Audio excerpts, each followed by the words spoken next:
Здравейте хора, аз съм Блейзър от Bulgarian Crew и днес ще ви направя един кратък урок, в който да ви покажа как да започнете да работите с Sony Vegas Pro. Не знам коя беше, аз първо съм Sony Vegas Pro 12, това е думата. Първо, ако искате да направите нещо, отивате на файл, за да си добавите някакъв видеоформат. Отивате в файл и избирате някой от клипчета, тук може да е компютър, десктоп, при мен от Movies. Избираме един рандом клип, примерно е този, който тайно се чуе. Давате yes и той се появява ей тук. Слагате, местите това в първоначалната му позиция. И, значи, това вече клипът ви е готов за преработка.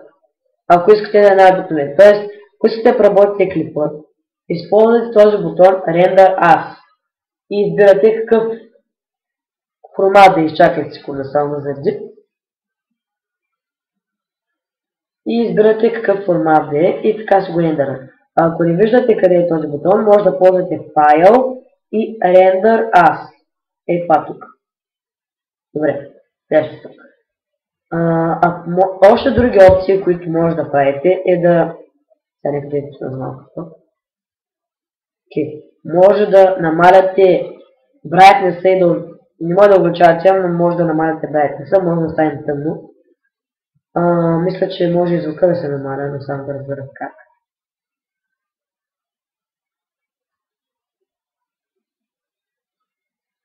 Може да намаляте от и тук звука, където съм цъкнал.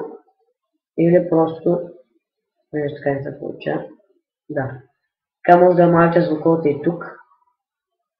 И да си го усилвате следователно. Добре. Следващата стъпка, която бих искал да ви покажа, е как да кътвате видео, ако искате да станете едитор. Отивате, местите това тук, курсора, не курсора, а това представеното, на местоположението, където искате да кътнете. Тоест, примерно това тук. И да цъкате бутона S. И видеото се кътва. И ако искате да му сложите нещо като ефект, да си съвпада с дъбстепа, който сте добавили, ще сложим примерно и този ефект. И го слагате ей тук.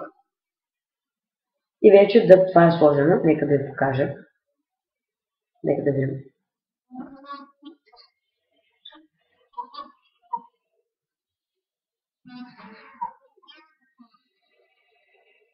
И виждате, че това се е такова. Ще намаля звука. Е така. И виждате, че колко се появи. Добре, но ако сте забелязали, има една малка подробност. Ще го пусна пак. Видите. Сега гледайте внимателно. Това се появява на черен екран. Тоест, ако искате да направите по-хубав ефект, просто дърпате това леко навътре. Външния файл към този дете израза. И слагате пак ефекта, за да може да се появи... Сега ще ви покажа пак, защото не са сигурни да ме разбрахте. Примерно, ето, гледайте пак. Виждате ли как се получава? Става епично. Някакви такива. Може да си увеличите и намалите това. Има, гледайте, аз не ме грамата. Това е за моя личен чанел, който вече клипа е качен. Няма значение. Това дълго са основните неща. Ако искате да махнете видео от това, може да използвате това. Ако искате да махнете, да вземете звука от някой клип, може да използвате това.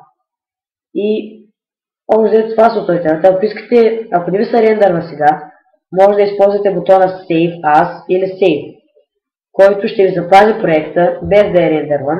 И след няколко време, след известно време, като сте готови, може да се го отворите пак. Добре, мисля, че това общо са основните неща, с които може да ви помогна. Останалите ефекти, които може да вземете от Newbur, те стоят пари или си вземете карнете от някой сайт, зависи какви са финансовите възможности. И общо надявам се да ви е харесало. Не забравяйте да харесате, да коментирате и да се сабскрайбнете. И ако може да споделите приятели, ако се ви помогна, разбира се. И чао!